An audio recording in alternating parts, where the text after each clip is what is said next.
Morning, everybody.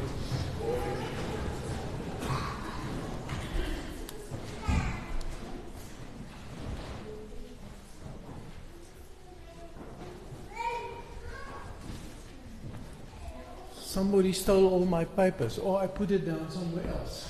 What did I do with my papers now? You see? I'm looking for myself and everything else. Where did I put it down here?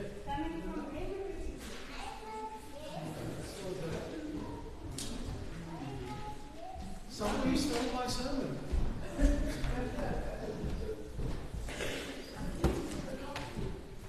Yeah, it's mostly in my head, but this is Cairo. It's literally gone now. Announcements and everything. I think I have what I did with it.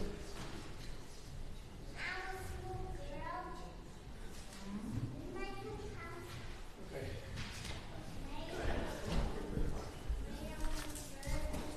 The brains are not functioning as it should on this morning, but morning everybody. Welcome to all the brave people that brave the Southern weather. It's nice to see you. It's nice to be back. For everybody else, yes, it was a very nice holiday. It was good to see the children and the grandchildren. And the only thing is that the budget is looking fairly bare. Because if you pay for a little, what you call the thing, a carrot like that, you pay 12 rand for one carrot, and for one banana it's 15 rand, and it adds up very quickly. So yeah, it's fairly expensive. I found it. So Maggie is still looking for it in the kitchen. But yes, now the rest of the announcements. When we get to the prayer concerns and thanks, there are some thanks. Kathy Hawkridge is a lot better. I haven't had a chance to chat to Ian this week, but somewhere this week or next week, or where she's got to get a scan, then we'll hear again. But she's a lot better. Other people, Reverend Chris Moore, Andre and Hanley's daughter, Hanneke, Almeen Momsen says she's a lot better. Rico Murray is getting cancer treatment. Melanie Chase is getting cancer treatment. Thinking of Irene Bennett and Danielle Daniels as well. Kurt Hutton had an operation this week. But then the sad news that last night Jamie Lee Botha passed away. She was due to have another operation on Monday for the cancer that started to spread, but she passed away last night. I know they're not part of our congregation, but they're part of our community. So think of her and think of the family and think of Tiens, who's now lost his young wife. Then this week there's no Bible studies. I've got a workshop in PE. I'm hardly back and I've got to travel again.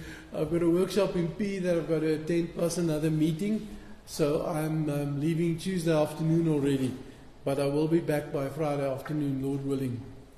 But so that there won't be Bible studies. Then birthdays. Tomorrow is Greg Wild. The 30th is both Debbie Edwards and Ian Andrews. And the 31st is Hendrik Willemse from Komga. We just give our congratulations to all of them, and if you bump into them, you know to wish them as well. There is Sunday school this morning, and then just two other things. Tomorrow morning, 10 o'clock, we've got a executive committee meeting of the church council, where we are planning for the coming church council, which will be the 15th of August. But there's also a lot of other planning regarding detail stuff. You know, the stuff we all hate, the paperwork stuff and so on. Planning regarding the final registration with the presbytery of the unity between the two congregations, the structure of the church council, all types of things like that. So please, if If you think of us tomorrow at 10, pray for wisdom and for insight. And then the last thing, have you, the women's thing, is it now, have you had a chat already or not? 24th. Is it the 24th? Okay. The 24th there will be a interdenominational, that's August obviously, interdenominational women's gathering at the hall of the Tower Church, and more detail will follow later. There's ladies from all the different churches that are busy organizing that.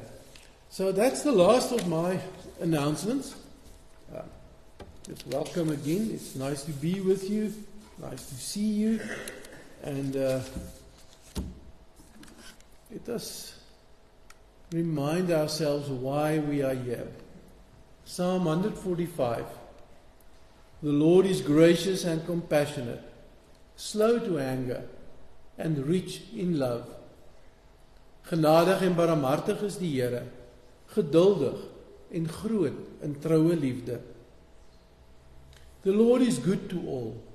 He has compassion on all He has made. Die Here is goed vir almal en sy barmhartigheid strek oor al sy werke. Just a reminder on this cold morning, with the drops falling outside, and I'm quite sure a bit north of us, maybe on the Sneeuwberge or the Winterberge, some snow may be falling. In everything, the Lord is still with us, rich in love. Therefore, I greet you now with these words from Ephesians to God's holy people here in Stadtruim, the faithful in Christ Jesus, aan al die heiliges hier in Stadtruim, die gelowiges in Christus Jesus. Genade vir julle en vrede van God ons Vader en die Here Jesus Christus. Grace and peace to you from God our Father and the Lord Jesus Christ. Amen. Before we sing, just a short story of the children. Where are the children going to come and join me in front? Who's going to come and join me? Come, there's lots of space.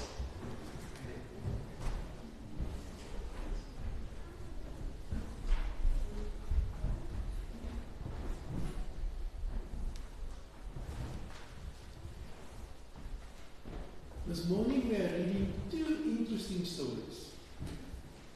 And the first story, there's the picture on the screen now. Jesus had a lot of people together. He said 5,000 men only.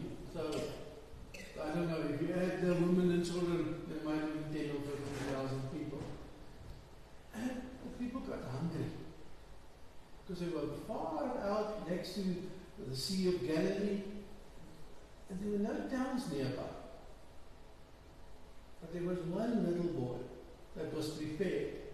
Because when they started asking around who bought food, because it's too far to go and buy food, too expensive to buy food, this boy said, I've got 5 rolls and 2 fishes. Nice. But for 5,000 people, would you have offered your food, your lunch at school, for the whole school if you were the only one? Huh? Because Sebastian says he eats it himself. Okay. So, but then something funny happens. Jesus said to this boy, bring it to me. And he brought it, and he took it, and he prayed it. He blessed it. Then he started handing it out. And he kept on handing out. And he kept on handing out. So much so that all the people ate so much that there was food left over. So that's what we call a miracle. That's something that happens that we struggle to understand. We don't know how it works. But Jesus did it. But you know, the same thing happens with me and you. He calls us and he says we, like his disciples, are to be his witnesses. Meaning we must, the way we live, the things we do, the things we say, must show his love.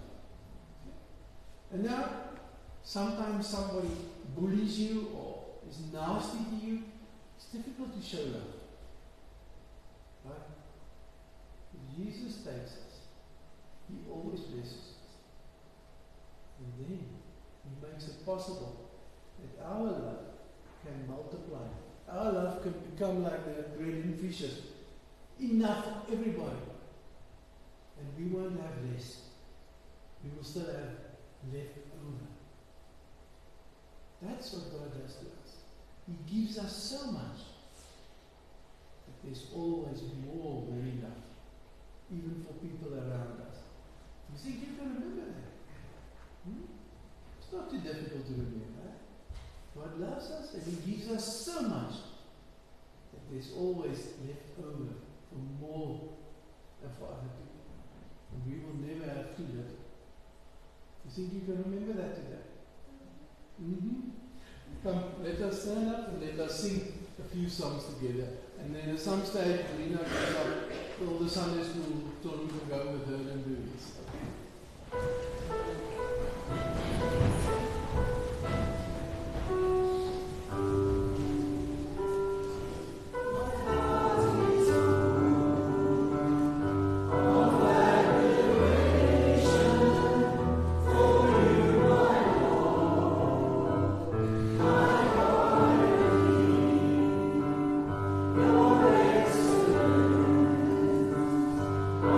Inspiration.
for our time of quiet and our reflection this morning, we read further in Psalm 145. I see I didn't put the verses there. If you want to go and check, it's from verse 8 to 10. All your works praise you, Lord. Your faithful people extol you. They tell of the glory of your kingdom and speak of your might, so that all people may know of your mighty acts and the glorious splendor of your kingdom. Your kingdom is an everlasting kingdom, and your dominion endures through all generations. Here, al u werke loof u, en u troue volgelinge prys u. Oor die heerlikheid van u koningskap praat hulle, en u mag verkondig hulle, sodat die mensdom kan kennis neem van u magtige dade, van die heerlike majesteit van u koningskap. U koningskap is 'n koningskap vir alle ewighede. Just read up to there. I'm going to give a minute of silence where you can think of what you've heard from Psalm 145. What is there that speaks to you this morning? What did you need to hear? Just a moment of silence.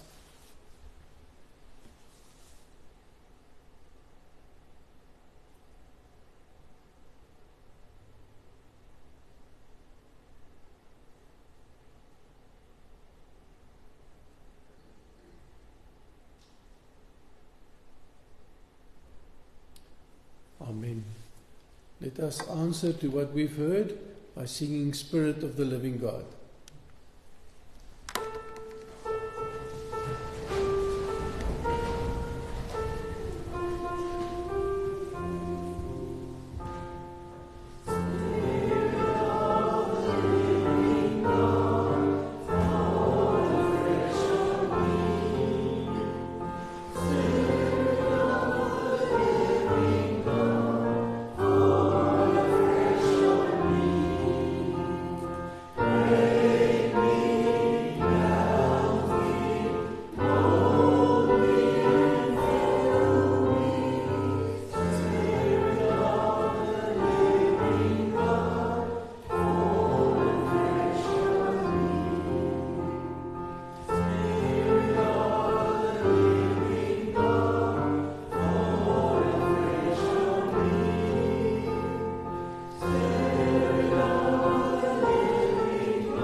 Thank you to the music team.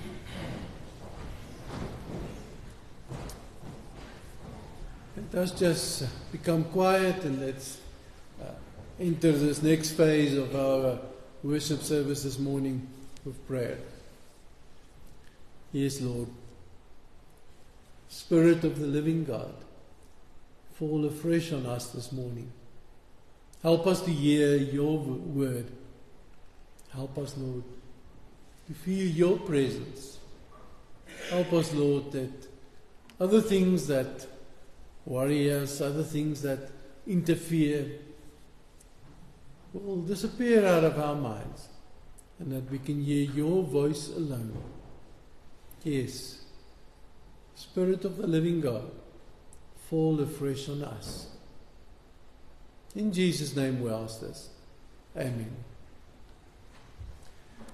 We're reading a longish passage this morning because that's the way that John wrote, and you lose a bit of the, for me, a bit of the structure of the story that he tries to bring across if you don't read it all. So, here we go. The English and the Afrikaans is on the screen, but I'm only reading the English this morning.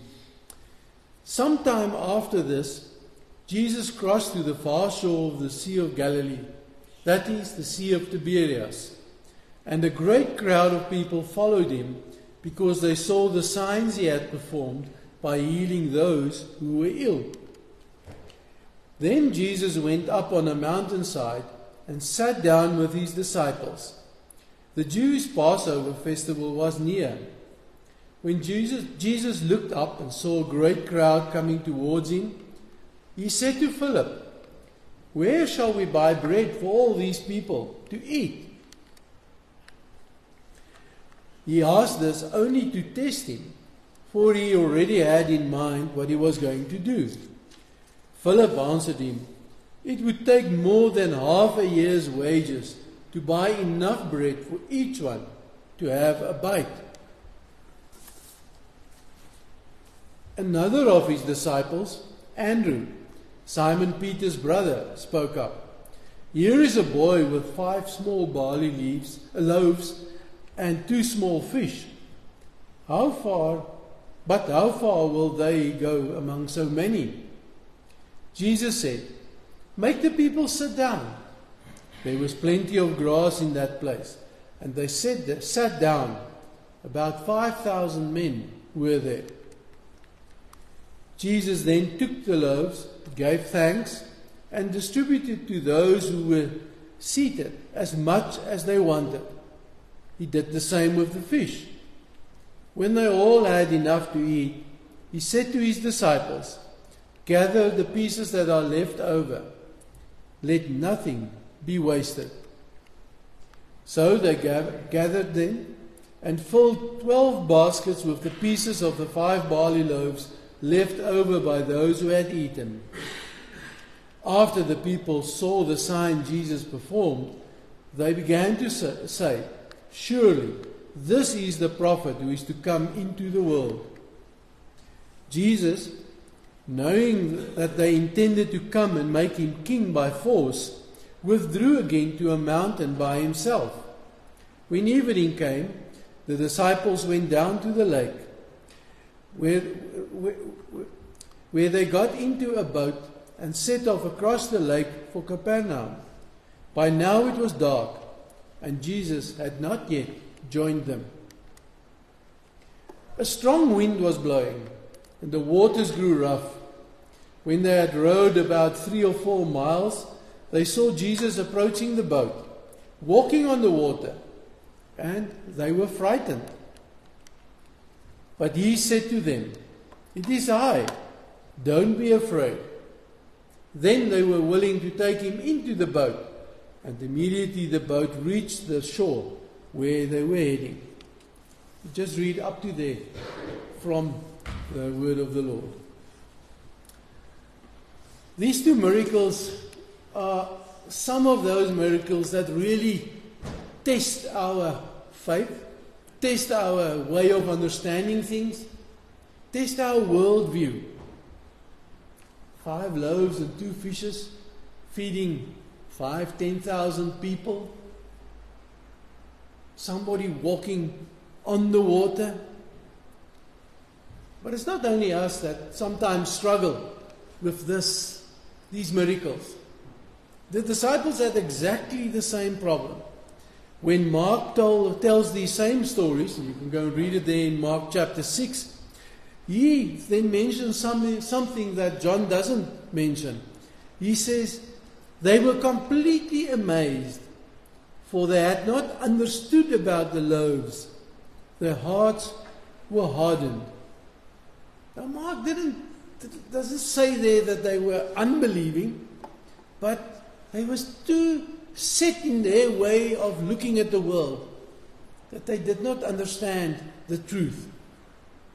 And today, 2,000 odd years later, these same stories come to shake us a bit, to, as Jesus said to Philip, to test us a bit, to really ask us, do we really understand the truth about Jesus? Jesus feeds this crowd, and he feeds his disciples. And in that he is revealing himself. He's showing who he is. But they struggle to believe it. As Mark says, their hearts were hardened. They were amazed. But they didn't understand what was happening right in front of them. And Jesus saw that the crowd also had a sort of a short-sighted view of what was happening. They wanted to make him king. Surely, if he can make so few loaves of bread, enough to feed all these people, he'll be strong enough as king to chase the Romans out of the country. And Jesus challenges them by one of those sayings that we often get in the New Testament, specifically in John's Gospel, where he he says, "It is I am." A sort of a repeat of the Old Testament when Moses asked God, "Who are you?" And he just says, "I am who I am." And Jesus comes and says to them, "I am who I am. Don't try and control me." Because that's what the crowd tried to do by forcing him to be king. Now, if you want to go and read this slowly again, the first 4 verses just puts the setting down. Then verse 5 to 15 is the feeding miracle, and then from verse 16 to 21 is the walking on the water. So that's the structure of this little passage. But with the people around him, for all those people there, these 2 miracles start happening. Now, sometimes we feel uncomfortable to read that Jesus was testing Philip.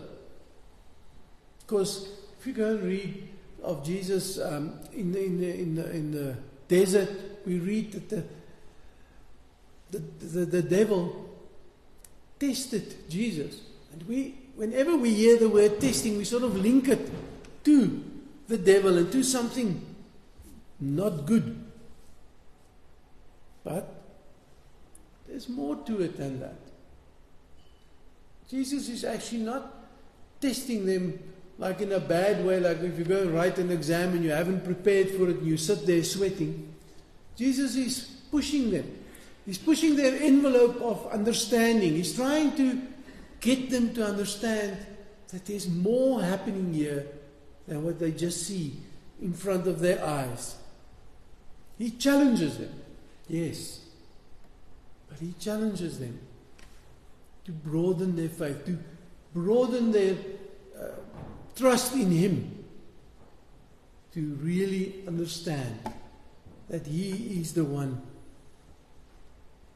that was to come, that he is the Messiah, that he was God in human form. So he's pushing them, yes. And I think all of us need pushing. Otherwise we become complacent. One of my friends have got the saying that we domesticate the gospel. And by that he means that we take from the gospel that which is comfortable, that which we like, and the difficult parts we leave alone. But what we see continually in John and here as well is Jesus doesn't allow the disciples and his followers to just become, okay, this bit we believe and for the rest we will just leave it. No, he pushes them all the time. Do you really believe? What do you believe? Do you believe what's happening in front of your eyes? Do you trust me? And then there, when they're in the boat and they're struggling and the storms, the wind is howling and there's a storm and here comes Jesus. His word to them is, it is I. Don't fear anymore. So, even there, their envelope, their idea of what can happen is challenged. They thought they saw a ghost, because how can a human walk on water? But Jesus did that again, to challenge them, to trust Him more and more, to have more and more faith in Him. And these two miracles challenge us as well.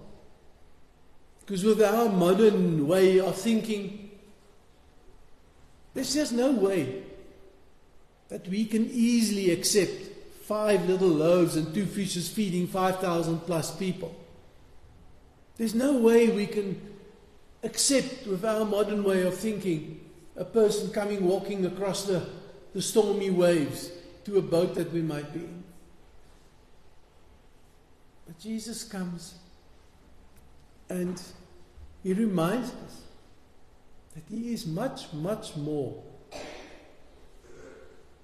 than what we can understand. He is much, much more than what we comfortably accept. He is much, much more, and He does much, much more than what we anticipate. He refuses to be boxed into our definitions. He refuses to be boxed into the way that we want to see Him.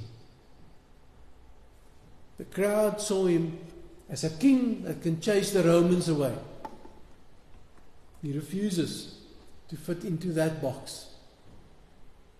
The disciples, even though they saw these things with their eyes, still struggled. Because in their minds, they had these little boxes into which Jesus had to fit. The rabbi, the teacher, their friend, the one which they followed and lived with. Jesus keeps on bursting those boxes open. And maybe sometimes that needs to happen to us as well. When we struggle, when things happen that we don't like, that we don't understand, when we get angry about things over which we've got no control, Jesus invites us. Oh, not only invites us, He joins us. And He reveals Himself to us. He reveals Himself to us as the one that takes our fear away, that takes our anxiety away. There's chaos in the world. Yes. There's chaos in France, there's chaos in America, there's chaos in Ukraine, there's chaos in Gaza, and I don't have to remind you, there's chaos in South Africa often, and a lot in politics and otherwise. But in amongst these storms of the world, sometimes our own personal storms, sometimes storms that we caused ourselves, Jesus comes to us and introduces Himself. It's I. Don't fear anymore. Yes, when things are good, He's with us. But He's also with us in the storms of our lives. There's nothing that that can happen that can rip us from His hands. Yeah, sometimes it's uncomfortable. It's very uncomfortable to be floating around in a small little boat in stormy waters. Sometimes it's uncomfortable. But the promise that Jesus gives us is that He, doesn't matter how heavy the storm is, even if it is, as Psalm 23 says, the valley of the shadow of death, He is with us. In and through death, if that's necessary. As Paul says, nothing can rip us from the hands of the Father. So Jesus come and say this morning to us and to me, doesn't matter what I see outside, doesn't matter what I see around me, doesn't matter what I read in the newspapers or see on the news. It is I. Don't fear anymore. May He help us to look further than just our noses, or to look further than the things that we can control, and to accept and to know and to trust that He is really with us every moment. Amen. Let us bow our heads in prayer.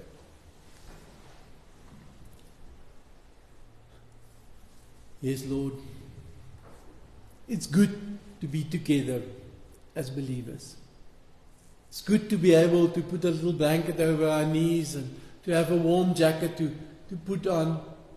It is good to know that You are with us this morning. But it's also good to know, Lord, that when we go out, when the storms of life shakes us, when things happen that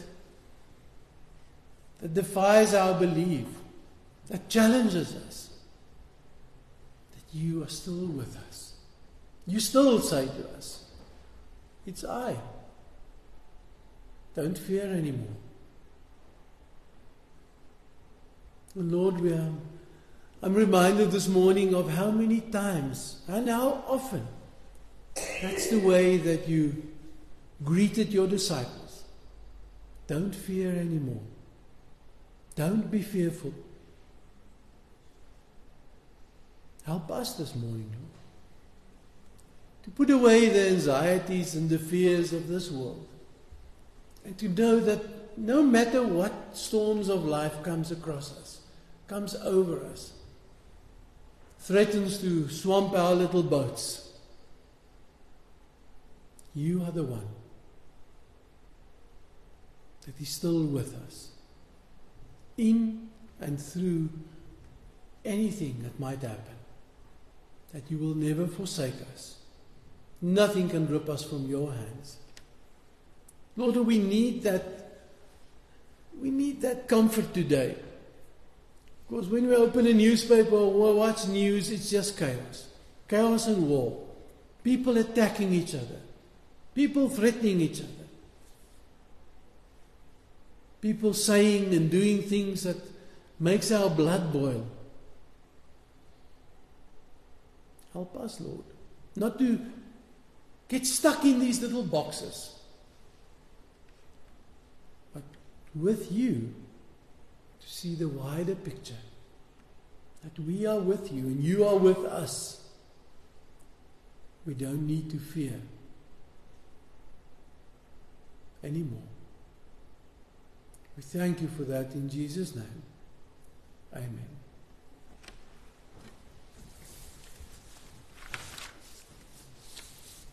We're going to sing 2 songs, When I Look Into Your Holiness and You Are Beautiful, as our reply to this word of the Lord.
May now the grace of the Lord Jesus Christ, and the love of God, and the fellowship of the Holy Spirit be with you all. Mag die genade van die Here Jesus Christus, en die liefde van God, en die gemeenskap van die Heilige Gees, met ons almal wees en bly. Amen. Sluit af met Majesty in English and Afrikaans.